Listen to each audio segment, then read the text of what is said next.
अस्सलाम वालेकुम स्टूडेंट्स, कैसे हैं आप सब। आई होप सो कि आप सब ठीक होंगे। आज की इस वीडियो के अंदर हम लोग ऑटम 2025 क्वांटिटेटिव रीजनिंग 9424 का पास्ट पेपर सॉल्व करने जा रहे हैं, जो अब तक का सबसे लेटेस्ट पास्ट पेपर है क्वांटिटेटिव रीजनिंग का। क्वेश्चन की मैंने कंप्लीट वीडियो बना ली है। चलते हैं अपने लैपटॉप की जानिब और स्लाइड्स भी रेडी हैं। देखते हैं कि किस तरीके से पूरा पास्ट पेपर सॉल्व हुआ है। और ये अब तक का सबसे लेटेस्ट पास्ट पेपर है, यानी कि ये वीडियो रिकॉर्ड करने के बाद क्वांटिटेटिव रीजनिंग का कोई भी मटेरियल नहीं रह जाएगा। और इसके अलावा अगर आप क्वांटिटेटिव रीजनिंग 1, 2 की तैयारी कर रहे हैं तो उस वीडियो का भी लिंक आपको डिस्क्रिप्शन में मिल जाएगा। और इसके अलावा अगर आप हमारा व्हाट्सएप ग्रुप ज्वाइन करना चाहते हैं उसका भी लिंक आपको पिन कमेंट के अंदर मिल जाएगा, तो आप हमारा व्हाट्सएप ग्रुप भी ज्वाइन कर सकते हैं। और भी काफी दीगर वीडियोस मैंने बना रखी हैं क्वांटिटेटिव रीजनिंग की, क्वांटिटेटिव रीजनिंग पार्ट 2 की भी, उनका भी लिंक आपको डिस्क्रिप्शन में प्लेलिस्ट का मिल जाएगा। आप बस लिंक के ऊपर क्लिक कीजिए और आपको कंप्लीट वीडियोस मिल जाएंगी। ये आज की सबसे लास्ट वीडियो होने वाली है क्वांटिटेटिव रीजनिंग के ऊपर, और तकरीबन लेटेस्ट पास्ट पेपर की, तकरीबन क्या यही लेटेस्ट पास्ट पेपर है, इसके ऊपर ये डेडिकेटेड कंप्लीट वीडियो होने जा रही है। स्टार्ट करते हैं अपनी वीडियो, चलते हैं अपने लैपटॉप स्क्रीन के ऊपर, देखते हैं कि किस तरीके से सॉल्व हुआ है। Let's go. ओके स्टूडेंट्स, हम लोग आ चुके हैं अपने लैपटॉप स्क्रीन के ऊपर। क्वेश्चन नंबर 1 हम लोग करने जा रहे हैं। If a train travels at a speed of 100 miles per hour, अगर एक ट्रेन ट्रेवल कर रही है 100 माइल्स 1 घंटे में, तो वो कितना टाइम लेगी 2.5 घंटे के अंदर अपना सफर तय करने में। How far will it travel in 2.5 hour, यानी कि 2.5 घंटे में वो कितना रास्ता तय करेगी। Question number 1 part 1। अच्छा भाई, स्पीड अरेंज डेटा लाजमी करना है मैथमेटिक्स में, ये बात याद रखना, हमेशा अरेंज डेटा इस तरीके से करना है। ये अरेंज डेटा है। स्पीड होगी 100 माइल पर आवर, टाइम होगा 2.5। सिंपल हम फार्मूला लगाएंगे, distance is equal to speed multiply by time. तो स्पीड कितनी होगी 100 माइल्स, टाइम हो गया 2.5 आवर, दोनों को मल्टीप्लाई कर देंगे तो 250 माइल, यानी कि इसका फाइनल आंसर क्या निकलेगा। The train will travel to 250 miles in 2.5 hour, यानी कि 2.5 घंटे में ट्रेन सफर तय करेगी 250 माइल्स का। सिंपल। अच्छा जी, पार्ट 2 के ऊपर आ जाते हैं हम लोग। पार्ट 2 क्या बोल रहा है, how to create a conditional statement. एक कंडीशनल स्टेटमेंट है भाई।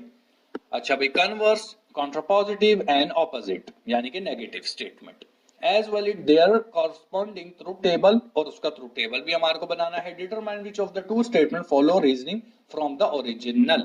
अच्छा भाई, ऐसी स्टेटमेंट 1, 2, 3 ये आपको मैं पढ़ा चुका हूं, बता चुका हूं, आप पढ़ भी चुके हो, पास पेपर असाइनमेंट पेपर में आ चुका है। स्टेटमेंट पहले बतानी है और फिर बनानी है एक ट्रूथ टेबल पे। सिंपल सवाल है, राइट डाउन करके भी लिखोगे तब भी मार्क्स आ जाएंगे। पार्ट 2 के ऊपर आ जाओ। सबसे पहले कंडीशनल स्टेटमेंट के ऊपर आ जाते हैं हम लोग। कंडीशनल स्टेटमेंट है भाई, हमारे को रिटन फॉर्म हमने नीचे लिख दी है। अच्छा, ये राइट डाउन कर लेना, ओके, रीड आउट बाद में कर लेना। कंडीशनल स्टेटमेंट क्या है, if P then Q। Symbol क्या है, P देन Q। एग्जांपल के तौर पे, if a number is even, अगर एक नंबर इवन है तो वो डिवाइड भी हो सकता है 2 से। अब कन्वर्स के ऊपर आ जाओ, यानी कि नंबर 1 के ऊपर जो सवाल के अंदर रिक्वायरमेंट है। स्क्रीनशॉट ले लो या राइट डाउन कर लो। कन्वर्स के ऊपर आ जाओ, रोल के ऊपर आ जाओ। स्विच P एंड Q करना है, इफ Q देन P करना है। सिंबल का आपको पता है, P से Q पे जाना है। If a number is divisible by 2, अगर एक नंबर 2 से डिवाइड हो सकता है, देन वो इवन होगा, यानी कि एक नंबर इवन है तो डिवाइड हो रहा है 2 से, वो ऊपर वाली स्टेटमेंट होगी। कन्वर्स क्या होगा, उल्टा हो जाएगा। नीचे आ जाओ, इनवर्स के ऊपर, उसी के ही ऑपोजिट के ऊपर। तो ऑपोजिट क्या होगा, negate both P and Q। Inverse क्या होगा, P if not P then not Q, यानी कि नेगेटिव P नेगेटिव Q। आराम सुकून से देखो, राइट डाउन करो। एग्जाम्पल के तौर पे, if a number is not even then it is not divisible by 2। ठीक है, अगर कोई नंबर इवन नहीं है सो दैट इज मीन वो डिवाइड भी नहीं हो सकता। दोनों स्टेटमेंट नेगेटिव हो गई। अब आ जाओ कॉन्ट्रापोजिटिव के ऊपर। रूल क्या है भाई, रिवर्स करना है, P एंड Q को एंड नेगेट बोथ करना है। कॉन्ट्रापोजिटिव देख लेते हैं हम लोग। If not Q then not P, पहले क्या था, not P then not Q, अब हो गया not Q then not P। ये नोट का साइन है, ये वाला साइन जो है येलो कर, ये नोट का साइन है। एग्जाम्पल के तौर पे, if a number is not divisible by 2, अगर कोई नंबर 2 से डिवाइड नहीं हो रहा, then it is not a even. ये स्टेटमेंट आपने लिख दी। आराम सुकून से राइट डाउन कर लो। एक दफा दोबारा दिखा देता हूं। यहां से आप राइट डाउन कर लोगे, कंडीशनल स्टेटमेंट ऊपर आ गई, पहले नंबर पे कन्वर्स दिया, दूसरे नंबर पे इनवर्स दिया, तीसरे नंबर पे उसने सवाल के अंदर कॉन्ट्रा पॉजिटिव दिया, ये नीचे इसका आ गया truth table. Simple truth table बता देता हूँ। वैसे ट्रुथ टेबल के लिए स्पेसिफिक वीडियो बनी हुई है, how to make your truth table या what is truth table, video का टाइटल कहीं पे लगा दूंगा मैं। अब सिंपल है, दो ऊपर के क्योंकि स्टेटमेंट है यहाँ पर कितनी दो की निकल रही हैं तो सिंपल है। वैसे एज सच कोई स्टेटमेंट दी भी नहीं है उसने। अगर दो दो तीन चार स्टेटमेंटें होती या दो होती तो दो को मल्टीप्लाई बाय टू करके फोर स्टेटमेंटें बन जाती, वो खैर आपको ट्रुथ टेबल से समझ आ जाएगी। तो क्या है भाई, P दो दफा ट्रू दो दफा फॉल्स, Q एक दफा ट्रू एक दफा फॉल्स, फिर P से Q पे जाना है, फिर Q से P पे जाना है, फिर negative P negative Q negative Q फिर नेगेटिव P। तो स्टेटमेंटों को आपस में देख के लॉजिकली सॉल्व कर लेना है, सिंपल है, इतना कोई कॉम्प्लिकेटेड नहीं है। और ये सवाल आपका 5 से 6 मिनट में हो जाना चाहिए। ठीक हो गया। सो ये स्टार्टिंग से जब आप ये दो लाइनें जब याद कर लोगे ट्रुथ टेबल वाली वीडियो से, तो ये ऑटोमेटिकली आपको समझ आती जाएगी कि क्या काम हो रहा है। फाइनल आंसर अगर यहाँ से आपको शॉर्ट फॉर्म में राइट डाउन करना है तो शॉर्ट फॉर्म में राइट डाउन कर लीजिए और स्क्रीनशॉट ले लीजिए। चलते हैं क्वेश्चन। ओके स्टूडेंट, तो क्वेश्चन नंबर 2 के पार्ट 1 के ऊपर आ गए हैं हम लोग। अच्छा भाई, यहाँ पर ये 5 डाइज वाला हमारे पास एक सवाल है, सवाल पहले भी करवा चुका हूँ, पढ़ लेते हैं हम लोग। ये अगर सोल्व हुआ है नीचे, अच्छा जी ये सोल्व हुआ है, चलो ठीक है। अच्छा भाई, वैसे सोल्व करना नहीं था मेरे को, पता नहीं क्यों सोल्व कर दिया मैंने। Consider a 5-sided dice having a 0 on all 4 faces and a 100 on the 50 face. What is a chance that if the dice are rolled and the person get the number of 100? एक dice है, चार उसके कोने हैं, उसके अंदर 100 number कितनी दफा आएगा बंदा उसको अगर घुमाएगा, कि मतलब what is the chance that if the dice are rolled the person get the 100? ठीक हो गया, ये सवाल हमसे पूछ रहा है इसके बीच में। सो चलते हैं इसके गिविंग डेटा के ऊपर। ये बाय द वे उर्दू में ही सॉल्व है, चलो ठीक है। अच्छा भाई, गिविंग डेटा ये रहा, डाइस के कितने फेसेस हैं, 5 फेसेस हैं, 4 फेसेस पर 0 लिखा हुआ है, एक फेस के ऊपर 100 लिखा हुआ है। सिंपल हो गया, बंदे को चांस की बात करनी है, यानी कि chance is equal to probability. आगे या आगे भाई प्रोबेबिलिटी आपकी फार्मूला क्या है इसका भाई, favourable outcome divided by total outcome. Favourable outcome 1 है, सिर्फ एक ही फेस पर 100 है, टोटल आउटकम कितने हैं, फेस कितने हैं डाइस के, 5 हैं। तो सिंपल है, 1 को डिवाइडेड बाय कर दिया 5 से, तो फाइनल आंसर निकल आएगा इसको 20, यानी कि 20% चांस है बंदे के पास। सिंपल यही है। The probability get 100 is 1 divided by 5 because only 1 face out of 5 shows 100, यानी कि 5 फेसों में से सिर्फ एक ही फेस के ऊपर 100 लिखा हुआ है, बाकियों के ऊपर 100 नहीं लिखा हुआ, 0 लिखा हुआ है। तो 20% बंदे के पास चांसेस हैं कि उसकी तरफ 100 वाला मार्कअप गिरेगा डाइस का। तो ये क्वेश्चन नंबर 1 का जवाब था आपका। आई होप तो समझ आया होगा। बाय द वे पहले भी सॉल्व करवा चुका हूँ, पता नहीं क्यों मैंने दोबारा ये किया है, तो एसएस ले लें अगर आपको लेने हैं तो। क्वेश्चन नंबर 2 के ऊपर आ जाएं। सोल्व द इक्वेशन, ये हमारे को इक्वेशन दी हुई है। Write down the solution interval notation, notation का मतलब solution interval on the real time real line. तो यानी कि यहाँ पर हमारे को लाइन भी बनानी है और सॉल्व द इनइक्वालिटी भी हमारे को करनी है। ये इनइक्वालिटी सॉल्व करके interval on the real line भी हमारे को बनानी है। आ जाए जी सोल्यूशन के ऊपर हम लोग। बस इसका सोल्यूशन काफी शॉर्ट कर दिया था मैंने।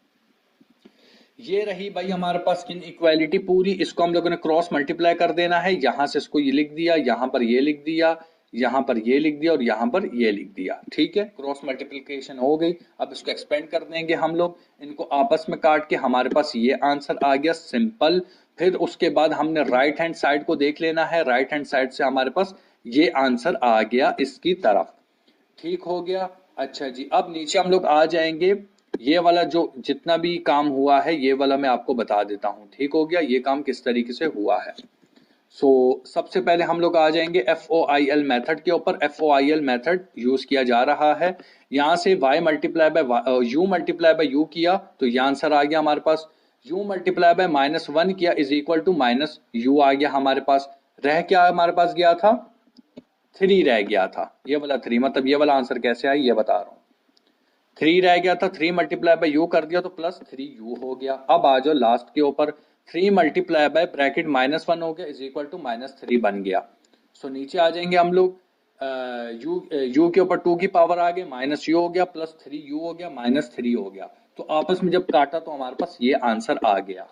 अच्छा जी, अब मैं ऊपर से दिखा देता हूँ क्या ये आंसर सेम है, तो यस ये आंसर सेम है। इसको आराम सुकून से 1 मिनट के लिए आराम से स्क्रॉल करके देखोगे, समझ आ जाएगी।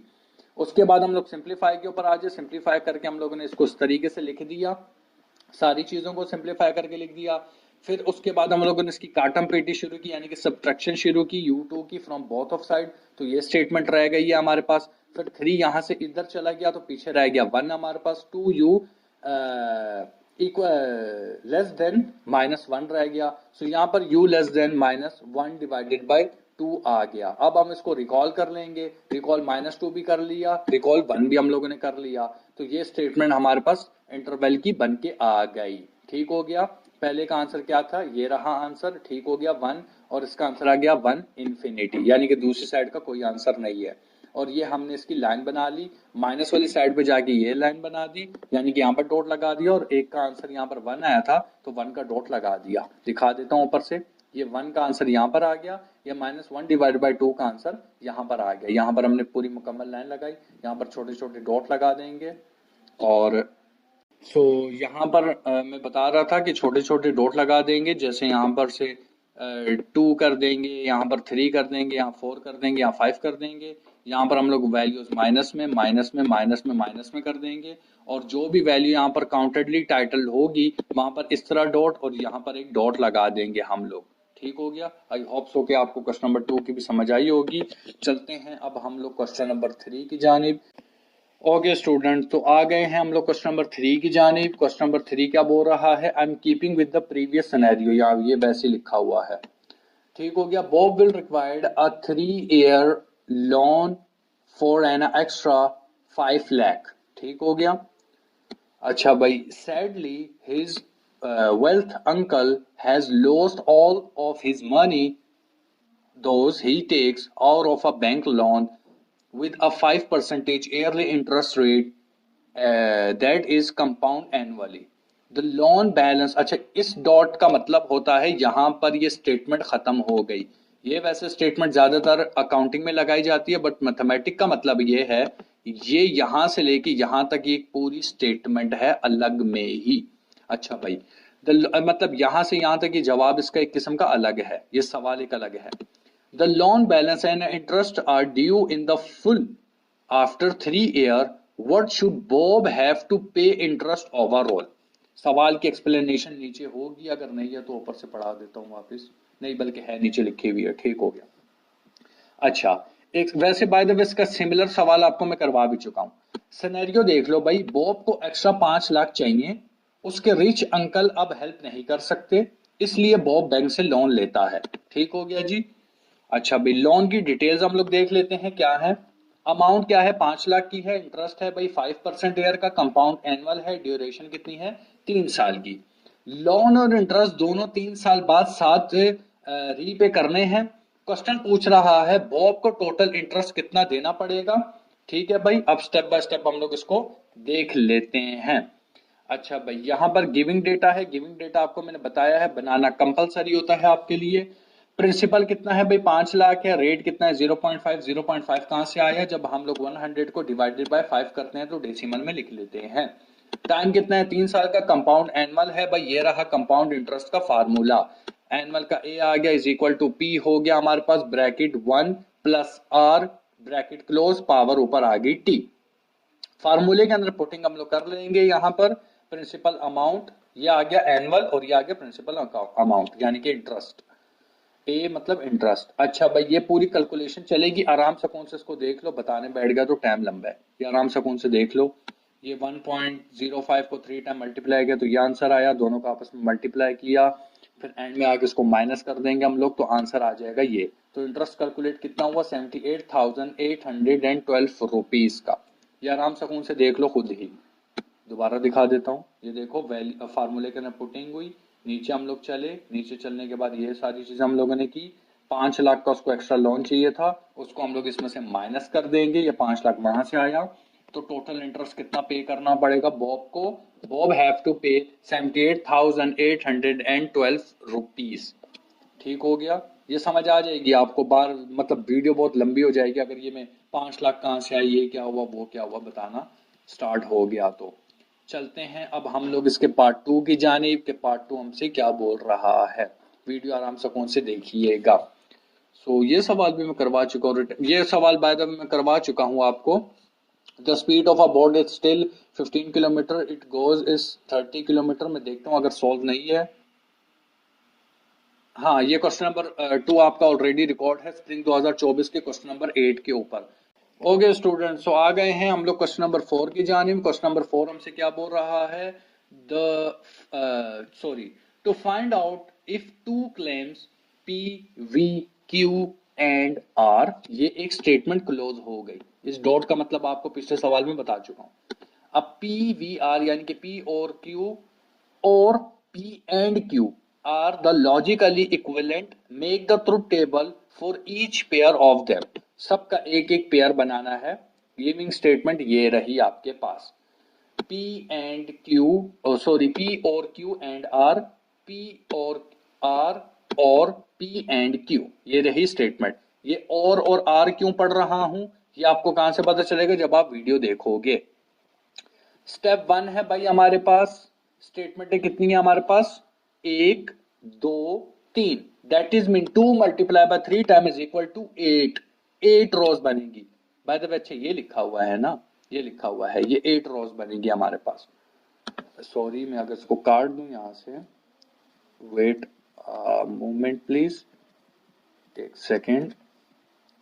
ये रहा, अब समझ आएगी। ये देखो 8 स्टेटमेंट अब बन के आएंगी, यानी कि जो 2 दफा पीपी करते थे अब हम लोग 4 दफा पीपी करेंगे और 4 दफा एफएफ भी करेंगे। एक सेकंड में माउस लगा के थोड़ा सा आपके लिए टेबल छोटा कर दूं ताकि आपको समझ ठीक से आए। Just a second please. Yes, ये देखिएगा, ये देखो 1 2 3 4, फिर 1 2 3 4। अब क्यों क्या होता है, 2 दफा ट्रू, 1 दफा ट्रू, 1 दफा फॉल्स, 1 दफा ट्रू, 1 दफा फॉल्स। लेकिन यहाँ पर चूंकि 8 स्टेटमेंट है तो 2 दफा ट्रू, 2 दफा फॉल्स, 2 दफा ट्रू, 2 दफा फॉल्स। आर क्या हो जाएगा भाई, आर इसका हो जाएगा एक किस्म का ऑपोजिट। एक सेकंड, आर क्या है, आर बिल्कुल यहां से अलग हो जाएगा। तो आर क्या हो जाएगा, एक दफा ट्रू, एक दफा फॉल्स, एक दफा ट्रू, एक दफा फॉल्स, एक दफा ट्रू, एक दफा फॉल्स। स्टेटमेंट बंद हो गई। अब इसको कंपाउंड कर देंगे हम लोग, P और Q and P and Q को हम लोग देख लेंगे। सो सबसे पहले P अपना आ जाएगा, Q अपना आ जाएगा, R जो अभी उतारा था एक दफा ट्रू एक दफा फॉल्स आ जाएगा। फिर हम लोग P एंड Q को देख लेंगे, फिर P और Q को आपस में देख लेंगे। सो यहां से हमारा जवाब बन के आ जाएगा। सिंपल है भाई, कैसे, सारा ट्रू नीचे 2 दफा फॉल्स और यहां से 2 ऊपर वाले ट्रू नीचे वाले सारे फॉल्स। स्टेटमेंट क्लोज हो गई भाई। अब आ जाओ P और Q एंड R के ऊपर। यहां से भी वही स्टेटमेंट बन रही है। P तो पूरा का पूरा 4 दफा ट्रू 4 दफा फॉल्स, 2 दफा ट्रू 2 दफा false, true false true false true false. यहां पर इसका आंसर हम लोग उतार चुके हैं। इसी के साथ हम लोग R को भी ले लेंगे, true false true false true false true false false false, क्योंकि ये भी नीचे फॉल्स है, ये भी पूरी फॉल्स की स्कीम चल रही है। इस R को हम लोग नहीं देखेंगे। सो बस ये आ गया। इसी तरीके से अब हम इन दोनों स्टेटमेंटों को मिला के देख लेंगे तो P सेम है, Q सेम है, R सेम है, P वेन Q सेम है, P एंड Q सेम है। यहाँ पे से हम लोग इन दोनों के ऑपोजिट को करके देख लेंगे तो यहाँ पर हमारे पास स्टेटमेंट बन के आ जाएगी। अब इसका कंपैरिजन हम लोग रिजल्ट देख लेंगे, ये रहा इसका कंपैरिजन रिजल्ट। और यहाँ से हम लोग देख लेंगे कंपेयर द कॉलम, ये वाली हमने पूरी स्टेटमेंट यहां पर लिख दी और नीचे हम लोग लिख देंगे रो 2 4 7 में डिफरेंस है। ठीक हो गया, रो 2 4 7 में डिफरेंस है। बस ये रहा हमारे पास जवाब पूरा आ गया। सो यहां से हम लोग इसको कैसे देख सकते हैं कंपैरिजन के लिए, इसको यानी कि ये जो कंपैरिजन टेबल है इसको आप लोग देखोगे और इसके साथ आप लोग इस टेबल को देख लोगे कि अगर ये दोनों चीजें सिमिलर हो रही हैं so that's quite good, otherwise अगर कोई चीज मिसिंग हो रही है सो दैट इज मीन वो रॉन्ग है। तो ये आराम सुकून से 1 बाय 1 आप ट्रुथ टेबल उतार लोगे अपनी कॉपियों पे और देख लोगे। ये मैं ऊपर से दिखा देता हूं आपको, यहां से आप स्टार्ट करोगे, इसको स्क्रीनशॉट लेते जाओ, एक एक करके ट्रुथ टेबल अलग अलग पेज पे बनाओ और कंपेयर कर करके देखते जाओ। और स्टेटमेंट आपने फिर मेरे को कमेंट में बतानी है। अच्छा भाई, क्वेश्चन नंबर 2 के ऊपर आ जाएं। क्वेश्चन नंबर 3 का part 2। How did the mathematical contribute the tiles with Nichomos influenced the development of a Greek mythologies and the impact of the modern mathematical beliefs। यानी कि जो ग्रीक्स ने मैथमेटिक्स के बीच में क्या किया है, ग्रीक्स ने मैथमेटिक्स को कौन से नए फार्मूलाज दिए हैं, कौन सी मॉडर्न मैथमेटिक्स दी है, उसके बारे में पूछ रहा है। दैट इज मीन पार्ट 2 आपका थोड़ा सा थ्योरेटिकल है, इसका स्क्रीनशॉट लेना है तो स्क्रीनशॉट ले लीजिए। चलते हैं नेक्स्ट क्वेश्चन के ऊपर, let's go. Okay student, so question number 5 के ऊपर आ जाते हैं। The grain storage facility is a hemispherical shell with the radius of 30 metres. ये क्वेश्चन आपका रिकॉर्ड है। बिल्डिंग हाउ मच, हाँ हाउ मच पेंट वाला क्वेश्चन आपका रिकॉर्ड है। यस, ऑलरेडी रिकॉर्ड है। अच्छा, क्वेश्चन नंबर पार्ट 2 भी आपका रिकॉर्ड है। अच्छा, ये स्टेटमेंट वाला भी आपका। Write down the truth table of a P and Q, P or Q and if P then Q, let's list all the meaning of the truth। ये जो मीनिंग है P Q के, ये आपको क्वेश्चन नंबर 1 में से ही मिल जाएंगे। यानी कि क्वेश्चन नंबर 1 भी आप सूखा सूखा यहाँ पर चेप सकते हो। और वैसे भी ये नॉट इम्पोर्टेंट लिखा हुआ है बाय द वे इसके नीचे, तो नॉट इम्पोर्टेंट है, याद करने की जरूरत नहीं है। लेकिन अगर करना हो तो स्टेटमेंट दे देना, पी का क्या मतलब होता है, क्यू का क्या मतलब होता है, और वगैरह वगैरह लिस्ट ऑफ मीनिंग आप ट्रुथ टेबल के दे दीजिएगा। क्वेश्चन नंबर 6 के ऊपर आ जाते हैं। क्वेश्चन नंबर 6 आपका क्या है? 30 by 40 मीटर रेक्टेंगुलर फाउंडेशन, ये वाला क्वेश्चन भी आपका रिकॉर्ड है। टाइम्स द वाटर वॉज, हाँ ये आपका एक वाटर टैंक था कि भाई अगर इतना पानी पी लेंगे तो कितना पानी रह जाएगा, ये वो वाला है आपका सवाल। ये सवाल भी आपका ऑलरेडी रिकॉर्ड है, किसी पास्ट पेपर में ये क्वेश्चन आया था आपका by the way, I guess. नहीं, ये किसी असाइनमेंट में आया था, ये सब वीडियो देख लीजिएगा, सवाल रिकॉर्ड है। अच्छा भाई, if the businessman, question number 6 के पार्ट 2 की बात कर रहा हूं। If the businessman later sold all shares in 150, अगर एक बिजनेसमैन बेच देता है अपने, बिल के एक्सप्लेनेशन बाद में पढ़ लेते हैं। 100 पर share, determine his total percentage return on the investment considering both the divided and the capital gain. सवाल की एक्सप्लेनेशन लिखी हुई है नीचे, नहीं लिखी हुई, मैं सबर पढ़ा देता हूं। अच्छा भाई, एक बिजनेसमैन है, वो सोल्ड कर रहा है अपने शेयर 150 पर शेयर, और डिटरमाइन करना है कि उसकी हमारे को टोटल परसेंटेज रिटर्न कितनी हो रही है उसकी इन्वेस्टमेंट के ऊपर, और कंसीडर करना है हमारे को दोनों, डिवाइड भी और उसका कैपिटल गेन भी। अच्छा भाई, फार्मूला देख लेते हैं हम लोग। अच्छा भाई, total return divided by divided income plus capital gain divided by initial investment multiply by 100। Multiply by 100 का वैसे कोई मकसद नहीं होता। अच्छा भाई, गिविंग डेटा क्या है भाई? डिवाइडेड डिविडेंट है, डिवाइडेड पढ़ रहा हूं, dividend income, dividend per share multiply by number of share, capital gain selling price minus purchasing price multiply by number of shares, और total return dividend plus capital gain. ये dividend divided पढ़ रहा था मैं। अच्छा भाई, number 4 percentage return, total return divided by initial investment multiply by 100। ये जो बात मैंने ऊपर डायरेक्टली फार्मूले में बताई हुई है। अच्छा भाई, सिंपल एग्जांपल के तौर पे देख लेते हैं। परचेजिंग प्राइस कितनी है? 100 पर शेयर। सेलिंग प्राइस कितनी है? 150 पर शेयर।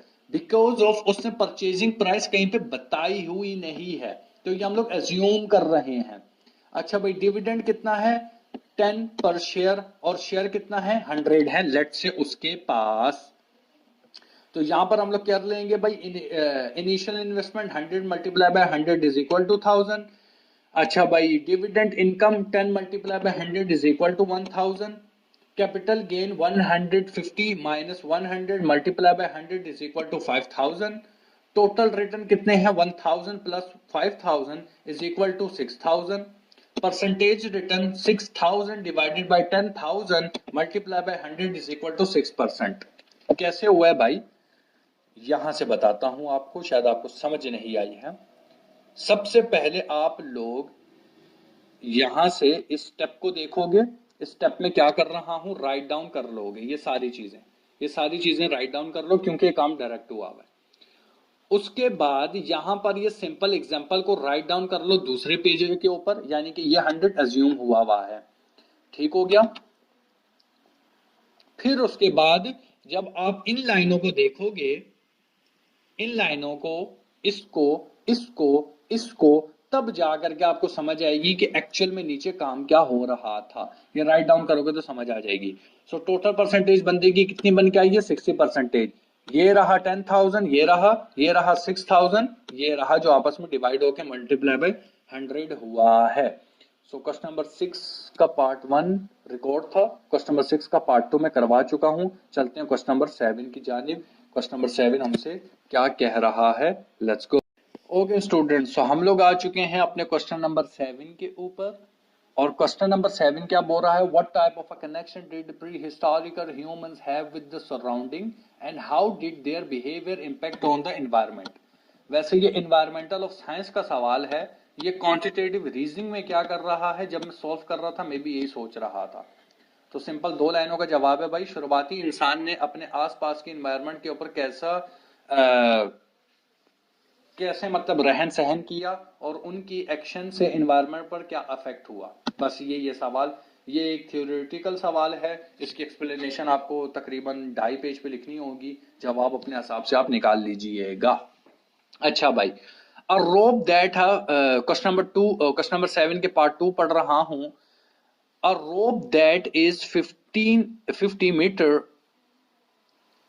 लॉन्ग, ठीक हो गया, 15 kilometre long, is cut into 3 equal piece. What is the length of each piece. यार 15 मीटर की एक लॉन्ग हमारे पास क्या है, रोप है, उसको 3 पार्टों में काट देंगे तो कितनी लेंथ बन जाएगी, ये सवाल है सिंपल। टोटल रोप की लेंथ है 15 मीटर यानी कि 15 मीटर। नंबर ऑफ पीसेस कितने हैं? 3। ऑल पीसेस इक्वल लेंथ है। फार्मूला लग गया भाई, length of each piece is total length divided by number of pieces. अच्छा भाई, length of each piece is 15 है भाई, टोटल लेंथ 3 पीसेस पे डिवाइड किया तो आंसर आ गया 5, यानी कि each of the piece length is 5 metres. Simple, 5 metre की एक उसकी कट पीस बन के निकलेगा। दैट्स इट, दैट्स ऑल, यही जवाब है ना इसका। चलते हैं जी हम लोग अपने क्वेश्चन नंबर 8 की जानिब। क्वेश्चन नंबर 8 यहीं से कर लेते हैं। Solve the graph of a solution of the set. ये वाला क्वेश्चन आप लोग मेरे को सॉल्व करके कमेंट में बताओगे कि आप लोगों ने सॉल्व किया है कि नहीं किया। बिकॉज ऑफ ये क्वेश्चन आपको मैं ऑलरेडी ऊपर भी करवा चुका हूं, इससे पहले भी कई दफा करवा चुका हूं इनइक्वालिटी वाले सवाल। ये वाला सवाल आप लोग मुझे सॉल्व करके कॉमेंट में बताओगे। दैट्स वाई ये मैंने वो नहीं था किया हुआ, हाईलाइट डार्क नहीं था किया हुआ। ये सवाल आप लोग मुझे कॉमेंट में बताओगे। अच्छा भाई, क्वेश्चन नंबर 8 के पार्ट 2 के ऊपर आ जाते हैं। क्वेश्चन नंबर 8 का पार्ट 2 क्या बोल रहा है कि भाई एक रिसर्च कंडक्ट की गई है रावलपिंडी मेडिकल कॉलेज के ऊपर, जहां पर स्टडी की गई है impact of tomatoes on cancer. टमाटरों के कैंसर के ऊपर एक रिसर्च की गई। The finding of revealed the individual who consume a high numbers of a tomato. उन बंदों में जो high number of tomatoes consume करते हैं, tomato produce have a significance lower risk to developing several type of a cancer. जो tomatoes हैं वो कुछ टाइप के कैंसर डेवलप कर रहे हैं इंसानी बॉडी के अंदर। ऑल दो not at all. The following table shows the indication of oral cancer in 2 different group of an individual. One group that ate an average of 1 tomato per day, and the another group that ingest fewer than 3 tomatoes per week. Create a Venn diagram to illustrate the information provided. अच्छा भाई, सवाल ये है, आपको narration कर देता हूँ सवाल की। एक रावलपिंडी के अंदर कॉलेज बच्चों ने एक सर्वे कंडक्ट किया जहां पर देखा गया कि टमाटो खाने से लोगों को कैंसर हो रहा है कि नहीं हो रहा। बस ये पूछ रहा है और वेन डायग्राम में जवाब देना है। अच्छा भाई, ये रहा भाई, ये क्वेश्चन ही है, ठीक है भाई। 1 टमाटो डेली जो खा रहे हैं उसके अंदर से नो ओरल कैंसर हो रहा है 919 लोगों को, और ओरल कैंसर हो रहा है 9 लोगों को। Less than 3 tomatoes per week, जो एक वीक के अंदर कम से कम 3 टमाटो खा रहे हैं उनको कैंसर नहीं हो रहा। कितनों को? 164 को। और 16 बंदों को कैंसर ओरल हो रहा है। अच्छा भाई, ये रहा पार्ट 2 का सिंपल जवाब है भाई। 1 टमाटो डेली 191 और 9 बंदे आगे जो कैंसर हो रहे हैं। अच्छा भाई, ओरल कैंसर 16 लोगों को हो रहा है। 164 वो लोग आ गए हैं जो वीक के अंदर लेस देन 3 टमाटो खाते हैं। तो क्वेश्चन नंबर 2 का ये जी आपका जवाब बंद हो गया। बस ये जवाब था। ये वेन डायग्राम बनाओ और खल्ली वल्ली जवाब को बंद करो। और ये वाला क्वेश्चन आप मेरे को कमेंट करके बताओगे क्या जवाब आया है आपका इसका। बाकी सवाल ऐसे सिमिलर बहुत करवा चुका हूं मैं। सो चलते हैं अपने आउटरो की जानिब। तो स्टूडेंट अगर आप लोग यहाँ तक पहुंच चुके हैं सो आई होप सो कि आपने कंप्लीट वीडियो देख ली होगी। इसके अलावा दीगर वीडियोस अगर क्वांटिटेटिव रीजनिंग, सोशियोलॉजी, इसके अलावा पाकिस्तानी ज़बानों के अदाब, quantitative reasoning 2, pre calculus, accounting, advance accounting, cost accounting और भी दीगर सब्जेक्ट्स की अगर आपको वीडियोस देखनी है तो वो इस चैनल पे रिकॉर्ड हैं। इसके अलावा अगर आप हमारा व्हाट्सएप ग्रुप ज्वाइन करना चाहते हैं तो वो भी आपको पिन कमेंट के अंदर मिल जाएगा। और उसके अलावा आपका अगर कोई दीगर सवाल है या अगर मैंने कोई मिस्टेक की है या कोई चीज़ छूट गई है तो वो भी आप मुझे कमेंट बॉक्स के अंदर बता सकते हो। मैं उसको रेक्टिफाई आपको कमेंट बॉक्स के अंदर ही कर दूंगा। बाकी अगर उसके ऊपर डेडिकेटेड वीडियो बनानी पड़ी तो डेडिकेटेड वीडियो भी बना दूंगा। और इसके अलावा हमारी अभी एक आखिरी वीडियो रह गई है क्वांटिटेटिव रीजनिंग 2 की, जो उसके लेटेस्ट पास्ट पेपर की हमने बनानी है, यानी कि ऑटम 2025 के पास्ट पेपर की वीडियो क्वांटिटेटिव रीजनिंग 2 9383 और 8277 भी शायद कोड है। तो ये मतलब सेम कोड, ये कंबाइन कोड है। उसकी बस अब लास्ट वीडियो हमारे को बनानी है। उसके बाद हमारी क्वांटिटेटिव रीजनिंग 1 एंड 2 दोनों बंद हो जाएंगी। So see in the next video. Take care of yourself and अल्लाह हाफिज़।